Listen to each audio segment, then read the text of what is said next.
I've chosen to start this week in gratitude and hope, with a renewed drive to continue to push forward in building a strong nation.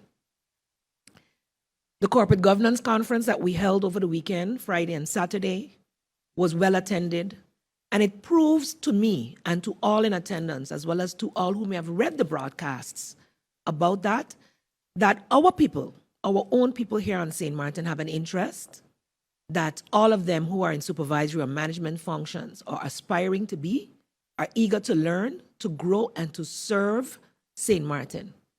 We continue to say we don't have. But at that conference, I was able to proudly see that we do have. And we do have people that are willing, able, and are doing the work, and that we are growing in that regard. So I thank all of them.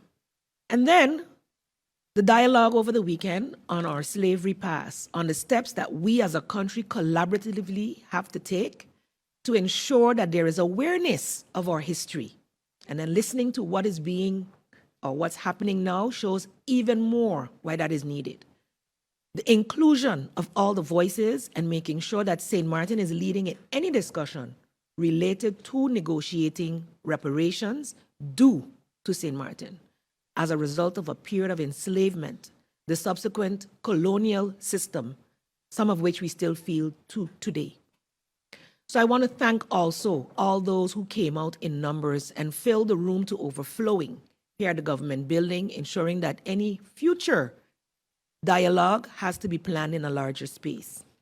It shows that we are interested in St. Martin's heritage. We are interested in where we are today and where we're going, and see this as an opportunity, as my colleague minister said. We may not have liked the manner in which it was thrust upon us, as a lot is, but we're not going to make a mistake to miss the opportunity to gain for St. Martin. Because as the Vice President, Mr. Omard, mentioned in his speech, in his address to the crowd, he, as the Vice President of the CARICOM's Reparations Committee, stated that it is a long road. It is not something that will happen 1, 2, 3. But the steps we are taking as St. Martin is being watched in the region. Even independent countries haven't reached to the point where they can have this discussion with their former colonizers. And so it will set a trend for how future discussions will happen throughout the region, and they're willing to offer us that support.